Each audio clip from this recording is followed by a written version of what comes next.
Hoorah!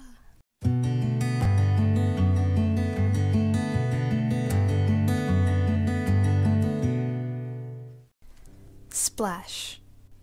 Marc's friend jumped off the dock and scrunched up into a cannonball, creating quite a spray when he landed in the water, causing those on the dock, Marc and his best friend Cho, to shield themselves from the cold water.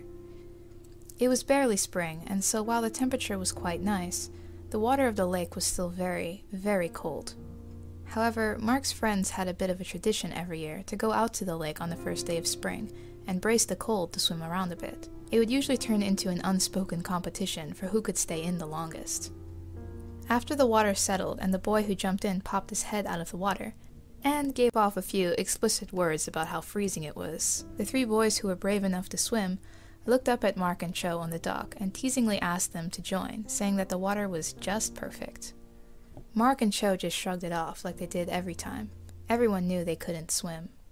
Or at least that was half right. Cho couldn't swim, but Marc actually could. He just chose not to. But that wasn't something he was about to bring up with his friends. It would just cause more questions, and would undoubtedly end in them teasing him even more for being a coward. He already got that in spades almost every day. He was a coward, and he knew that. But being reminded of it all the time wasn't all that fabulous. But he also didn't really care that much. It was something he was pretty used to.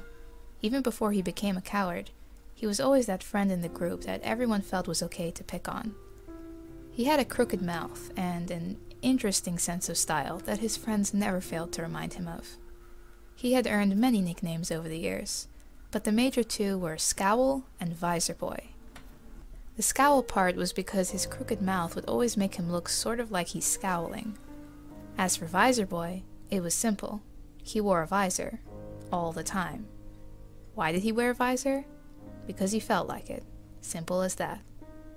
He tried in the past to come up with a reason, such as he was sensitive to light, so he needed to shade his eyes. But his friends immediately saw right through that one, seeing as if that were true, why the heck would he choose a visor instead of a normal baseball cap or a pair of sunglasses? The truth is, Marc thinks the visor looks cool. It was unique. You don't see anyone else out there with a visor as their signature look, he tried to explain to Cho a few years ago. There was a reason for that, Cho laughed and said when Marc tried to explain his fashion sense to him. But despite the nicknames and teasing from his friends all the time, Marc still wore his beloved visor. It would catch on one day, he was sure. Marc and Cho watched as their friends swam around the lake, splashing water at each other and getting into races. It looked like fun, Cho pointed out. Marc scoffed but bit his tongue before giving a sarcastic remark about how fun it was to freeze one's hind side. He looked at Cho's face and realized he was serious, which surprised Marc. It was different for them. Marc at least knew what it was like to swim, but Cho had never experienced it before. Cho lived up north as a child, where it was too cold year-round to swim outside, and indoor pools were out of reach. So he never learned how to swim, and even after living in Marc's neighborhood for years, he never made any notion that he was interested in learning. Cho was Marc's oldest friend, and the only one who knew that Marc could swim. He'd say that he knew Cho like he knew his visor, and yet, at this moment, Marc stared at Cho as a thought slowly connected in his head. Was it that Cho didn't care to learn how to swim, or was he just saying that so that Marc wouldn't have to be alone on the sidelines every time their group of friends went swimming? Marc's signature scowling stare started to creep out Cho, and he gave him a "Dude, what the hell?" which made Marc snap out of it. Marc tried to find the easiest way to ask Cho what he was thinking, but after a few seriously awkward moments passed, he just blurted out, "Are you a coward, Cho?" Cho immediately whipped his head around and gave Marc a look of surprise, confusion, and slight offense all in one. Marc immediately shot up his hands and tried to explain what he meant as he gave himself a mental slap in the face for how idiotic of a question that was. He finally explained that what he meant to ask was if Cho was like him and just didn't want to swim, or was he just saying that for other reasons? Marc, of course, couldn't say that he suspected that he was the reason, because that would just be too sappy, and not to mention very awkward if he was wrong. After Cho understood the question, he just raised an eyebrow and looked back out at the lake. After a few moments passed, Marc suspected that Cho wasn't going to answer, and was about to change the subject to something irrelevant, like their favorite kind of burgers. But then Cho just simply asked Marc if he would teach him. Marc raised an eyebrow in confusion for a moment, before realizing that Cho was asking him if he could teach him how to swim. This called for the other eyebrow to be raised as well. Marc was floored, unsure about what to say. Cho didn't turn his attention away from the lake as he waited for Marc to answer. But before Marc could bring himself to say anything, one of his swimming buddies snuck up on the side of the dock and splashed him, making Marc jump in surprise as he was hit with the water. After a laugh, the 3 swimming boys said that they found a boat on the shore and were saying that they should all go for a ride. Marc was immediately unsure about that, and by unsure, he meant that he was sure they shouldn't. But before he could say anything, Cho said, "Sure," and walked off towards the boat. Marc was surprised, but then he had to give himself another mental slap in the face. Like Cho could say no to something adventurous after Marc straight up asked if he was a coward. Marc sighed and followed behind.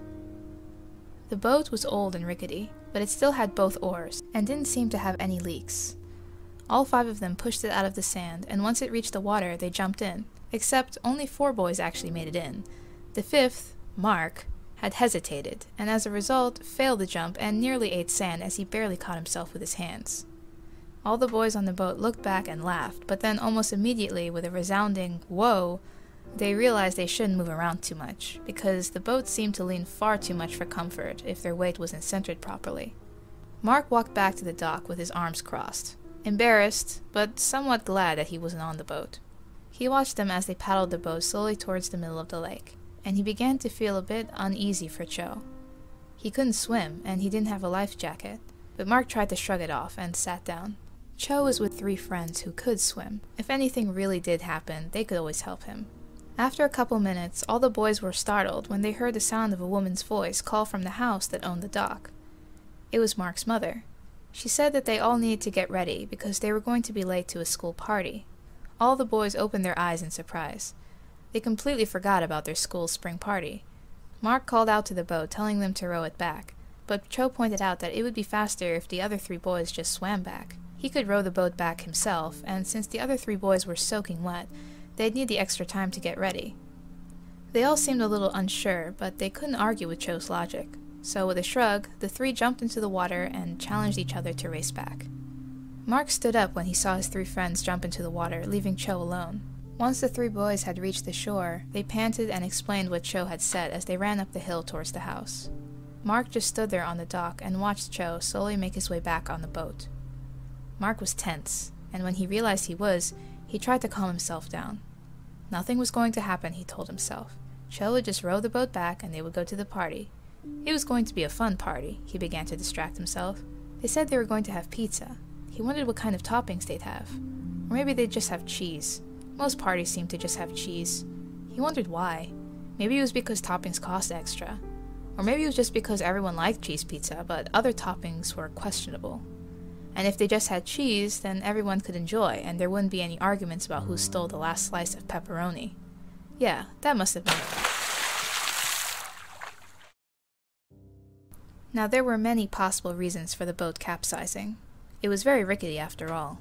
Perhaps Cho had leaned to one side when an interesting fish caught his eye. Or perhaps he dropped an oar into the water and tried to pick it up. Or even perhaps he had capsized the boat on purpose so that the following events would happen. But who knows? Marc was too busy thinking about pizza and wasn't watching when it happened. But either way, the boat was turned over, and in a second there was a 16-year-old boy who never learned how to swim, panicking and flailing about in the middle of a lake, and his name was Cho. At the sight of his best friend in the water, Marc was frozen and was immediately taken back to that day, the day when he became a coward. All the way up to the age of 12, Marc was an adventurous kid. He was always looking for the next sport to play and a higher tree to climb. And in particular, he loved swimming. His family's house was right on the lake, and so as soon as the weather was warm enough, he would go out to the lake and swim for hours, almost every day. At that age, Marc didn't have many friends. And the reason was because, along with being the adventurous kid, he was also the weird kid. See, for a period of time before Marc's family settled in the house by the lake, they moved around a lot due to his father's job. So instead of dealing with new schools every time they moved, Marc's mother decided to just homeschool him for those few years. And so because Marc didn't grow up around other kids his age that much, when he finally went to school, he found that he didn't really have the same interest as most other kids. He didn't get their jokes, and they didn't get his. And pair that with the fact that his social skills weren't exactly the best, plus his crooked mouth, which was even more crooked back then, and top all that off with his signature visor, well, he was definitely a recipe for a kid who wouldn't have many friends. But he didn't really mind that much. He had one friend, and that was Cho. They had entered the same school on the same day, and so they were both the new kids. And after learning that they both shared a love for tacos and the same old and quite unknown sci-fi TV show, they were instantly friends. They would spend a lot of time together, usually exploring the woods near the lake, and Marc would always come up with challenges for them to do, such as obstacle courses. And these would usually end up in cuts and bruises, but nothing major.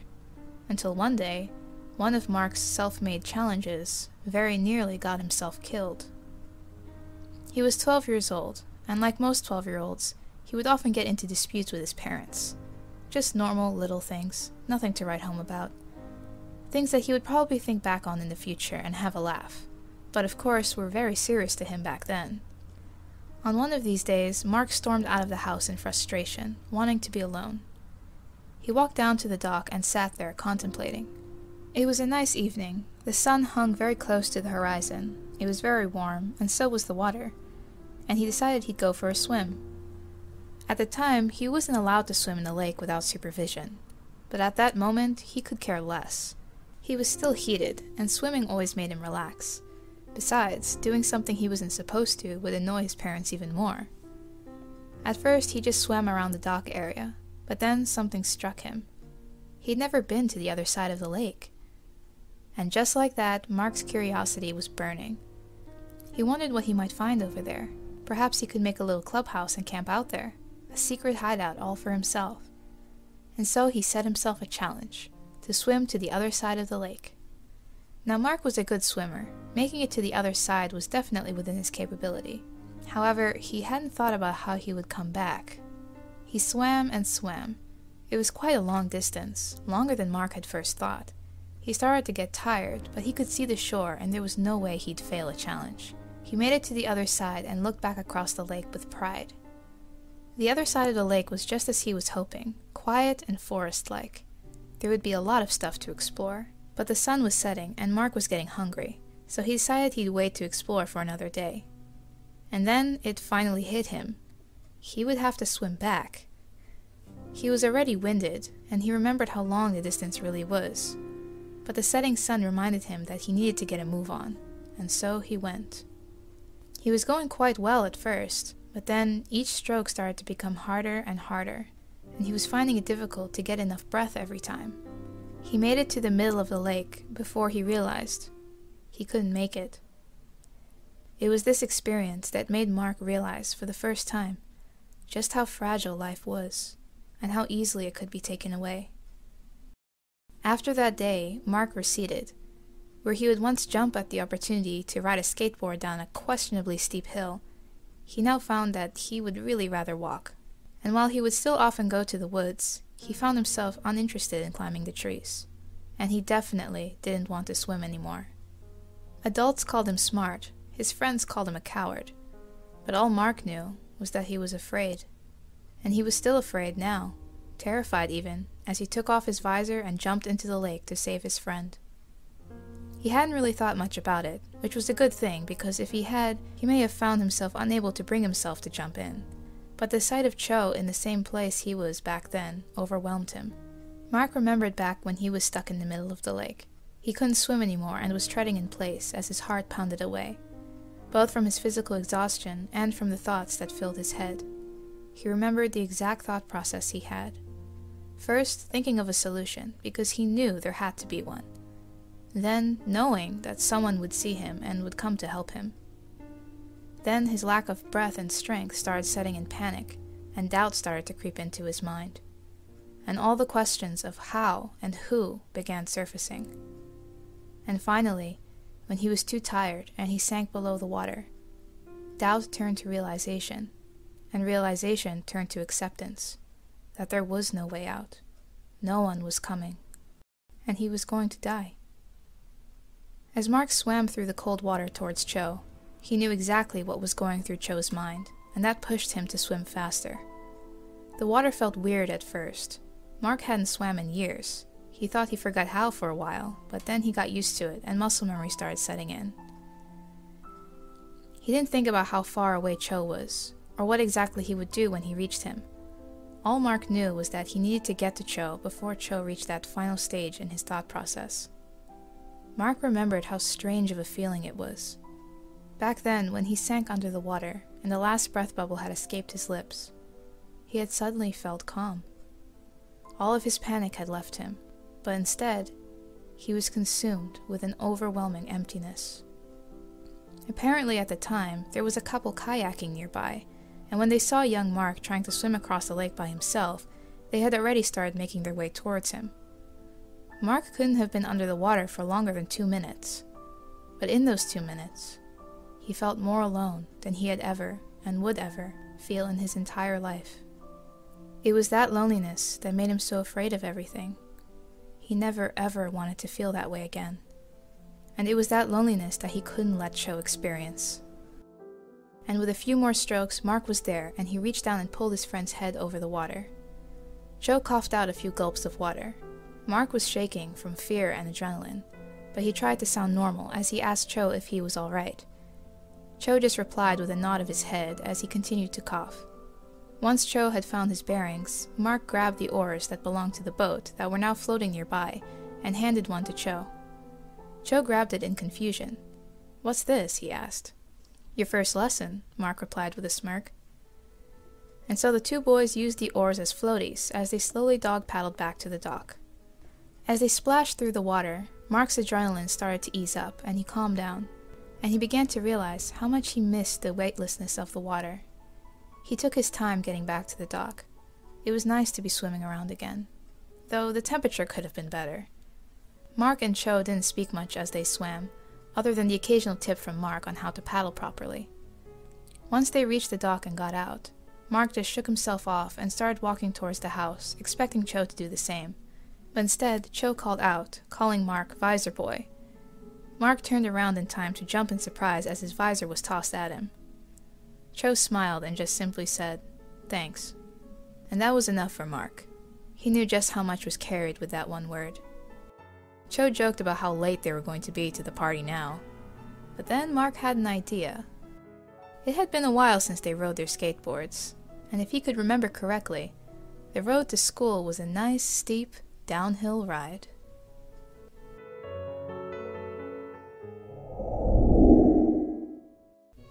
Whew!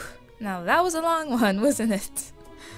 So hello, it's Zaccura, and thanks so much for listening to my story of March. If you're new here, this video is part 3 in a monthly series I'm doing for YouTube this year, 2018, where I attempt to create characters based off of each month and write a story about them, as well as draw an illustration.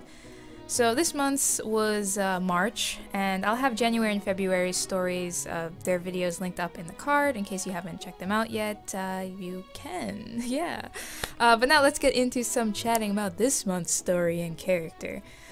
So now you may be expecting me to right off the bat say something bad or something, because I tend to always roast my stories, but it's the first time for everything. I am actually quite happy with how this story came out. It is probably the first story that I've shared on YouTube, that I've written for YouTube, that I am actually happy with. It's definitely my favorite story of the 3 that I've done so far for this monthly character series. So I didn't really mention it in last month's video for February, but when I create these characters, and I did kind of mention this part, is I look up a lot of research around the months to help me kind of create characters. Like, I will look up a lot of research about the birthstones, about the zodiac signs, the flowers, the colors, and their meaning. And there is usually always some sort of meaning that is attached to, like, the birthstones, like what do the birthstones represent, and I usually use that meaning as kind of the basis of the story. So for January, the meanings behind, like, garnet and whatever was like loyalty and constancy or whatever, something like that. Anyway, and it just kind of that resonated with me with businesswoman, and that's why she was businesswoman. With February, the word was sincerity, and that's where that whole concept of the promise between between Febby and Ari, and that whole concept about how he never, broke promises and stuff like that. It came from that. It came from that word, which was sincerity. The word for March was courage, and the birthstone for March is aquamarine.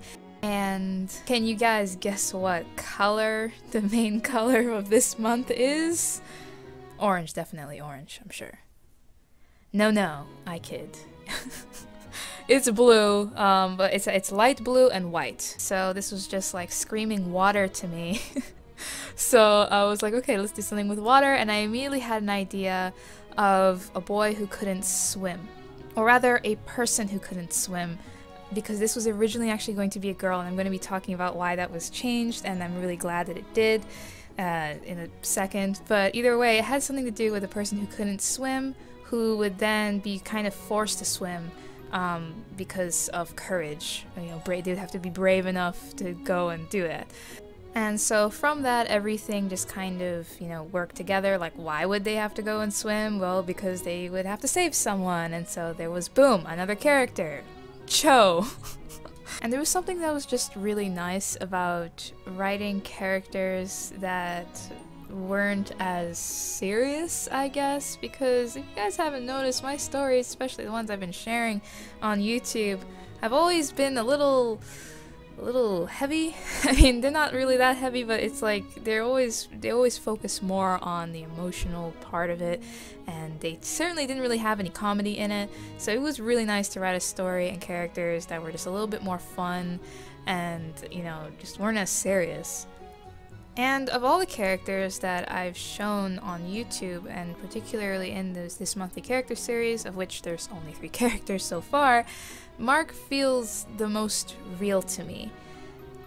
There was something about his personality that just I feel like I could imagine him as a real person, as a real kid who has, issues and things that we kind of all can relate to in some way, even though we may not be able to relate to him nearly drowning.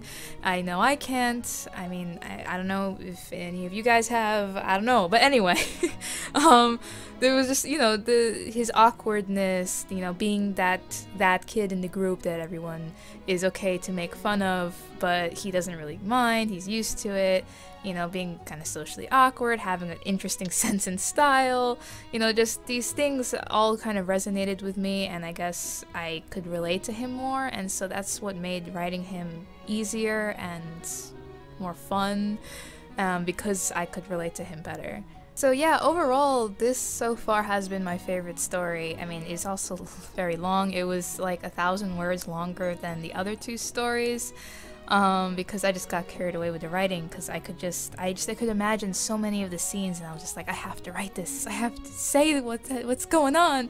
So yeah, I just got really excited and carried away, but I'm kind of glad I did, because I did end up creating a story that I'm quite happy with. There are some other issues in the sense that there were like 5 characters, really main 2 characters, but there were 5 characters and they were all boys. So I'm sure I messed up the grammar on the he pronouns a bunch of times. I don't know if I said he in the right places all the time. So yeah, if I made some grammatical errors, you can let me know. But yeah, overall for the story, I'm pretty happy with it. Ooh, surprise on Zaccura's channel, she's actually happy with her work. What?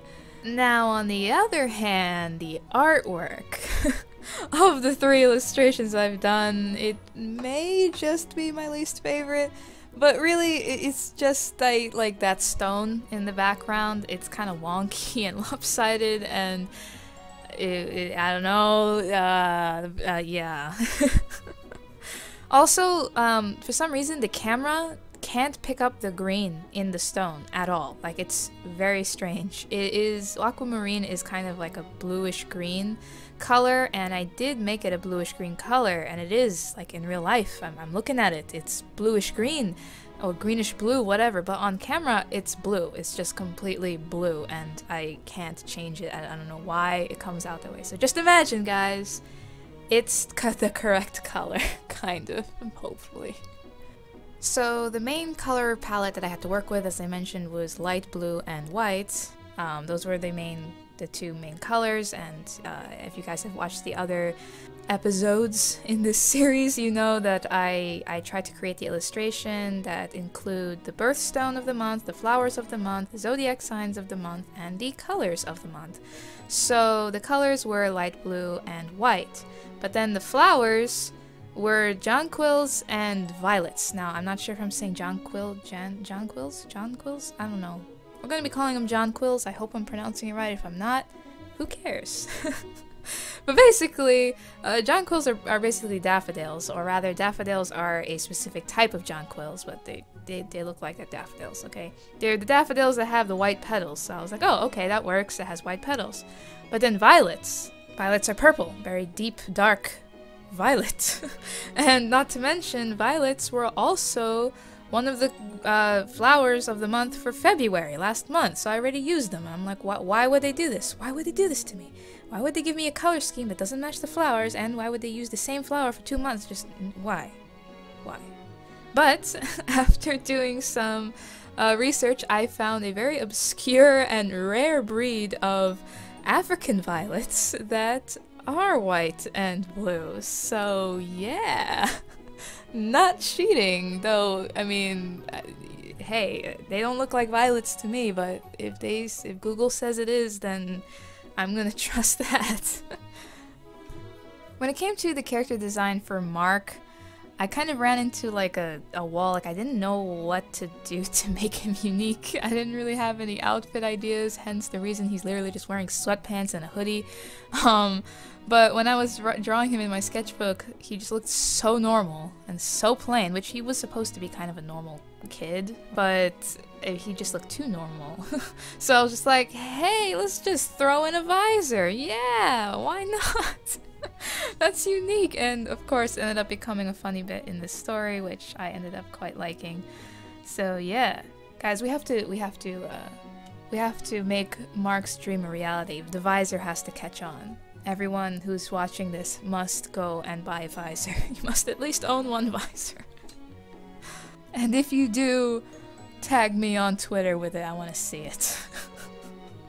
Now, at first, from the beginning of January, I had a thought that I was going to make March a girl, because March sounded kind of like a girl's name. I don't know why.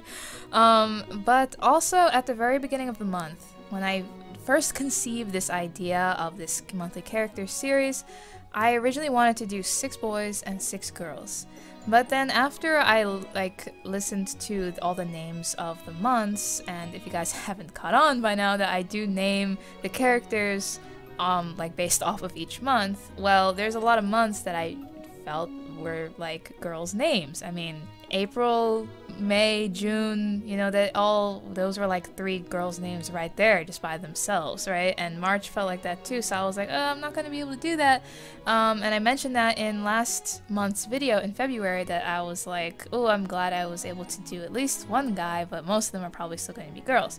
Well, thanks to one of my really lovely and awesome commenters, that has changed. And so I want to give a big shout out to Dagwood Spot for their awesome comment and suggestions for names, because you, my friend, gave me the idea for Marc's name. I can't believe I didn't think of it. Marc, just remove the H. Boom, you've got Marc. So, and as well, they gave me a bunch of other really great names for different months that, so this whole concept of having 6 girls and 6 boys just may happen. I really want to make it happen, and so yeah, big thank you to Dagwood Spot for giving me that idea and for making March a boy, because I'm really glad I did. Like, I can't imagine Marc as a girl now. Like, I created this character that I ended up really liking, and this story that I ended up really liking, and so yeah, thank you, Dagwood. And of course, because I always like having a play on names when I have to put multiple characters into these things. His best friend, Marc's best friend, was Cho. Marc, Cho, Marcho. I'm a genius. You guys can't say otherwise. That is the best names ever. So that's pretty much it for this horrendously long video. It ended up being so long because of how long the story ended up being. But I would love to hear what you guys think about it. Was this your favorite so far? Or if it wasn't, which one was? I'd love to hear your guys' opinions and your thoughts on this story and this character and the illustration and whatnot. Yeah, let me know in the comment section. I also kind of had like this little fear in the back of my mind that now after doing this story I need to live up to this, like the rest of the stories now have to be as good. But I'm like I pulled everything for this story, gave this story everything, and now I'm not gonna have enough juice for the rest of the year. But I don't know, we'll see what happens. Maybe you guys didn't even like this story. If you didn't, I'd still like to hear it and why, so yeah. But if you guys enjoyed this video in any way, please be sure to give it a thumbs up, and if you haven't already, be sure to subscribe so you don't miss out on upcoming videos. I make new videos every week. If you want to follow me on social media, all the links to that is in the description box where you can follow me for daily updates.